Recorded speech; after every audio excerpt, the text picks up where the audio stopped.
Hello friends, welcome to my channel Sushant Chess Wise. Today we are going to look at the next endgame study explained, that is our 13th position of endgame study. So today we have got a position here where we see that white is already a rook and a piece up, and at first it looks like white should be able to win very easily. All he has to do is give up his bishop for the pawn. But right now we see that the white's rook is attacked and the pawn is about to promote. There is no easy way to give up the bishop for the pawn. Since the rook is attacked, white has to do something about the rook.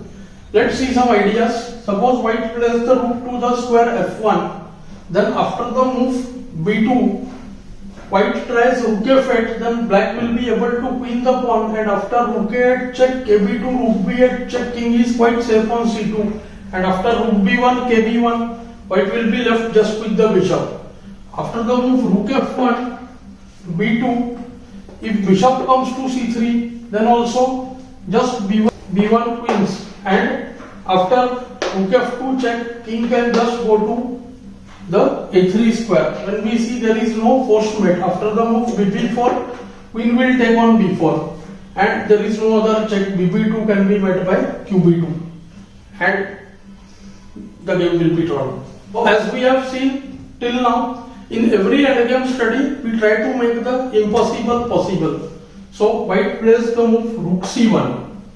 The move looks very strange at first. We are allowing the black pawn to move with the tempo and get our own rook attacked.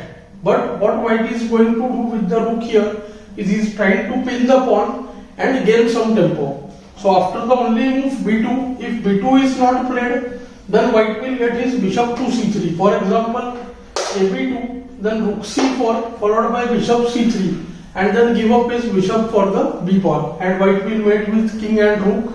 Only move b2, white goes rook c2. Again the only move, any other move would allow b1 queen. And now here black has 4 moves, and we see white uses different kind of mating ideas against the king to stop the pawn from winning. The most illogical move, king a1, white just gets bishop c3, pins the pawn. After kb1, rook into b2 check, and white will win the game. Most logical move happens to be the move kb3. After kb1, the rook is attacked, so rook has to move to c3, because now again black is going to do king a2, and the pawn is going to queen. Now if rook c2, then kb1 would again draw. But here white has a very unique kind of mating pattern. He plays the move bishop c1. He attacks the pawn, threatens to take the pawn, and if the pawn becomes b1 equal to queen, then he uses rook a3 checkmate.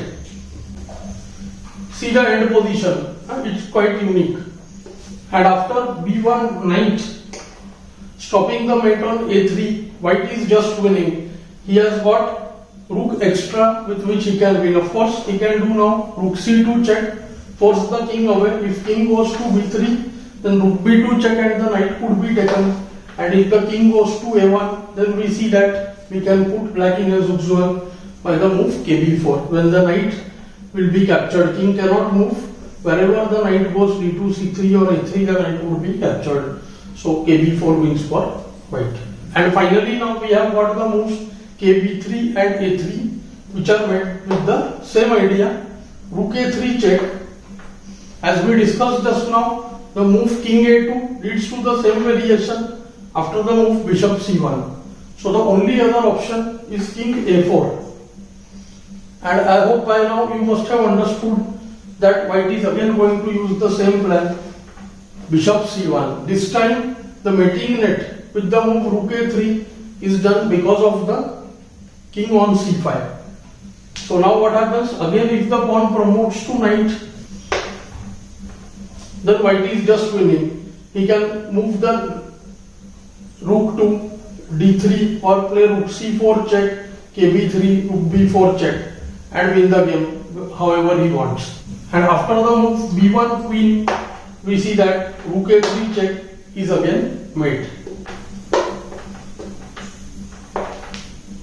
Black has only other move king a5, to which he can take the pawn, but he has a better move, rook a3, checkmates. So I found this position very interesting because there was just one way to stop the pawn from promoting. I hope you are enjoying these lessons. Do like, share and subscribe the channel. Thanks for your time.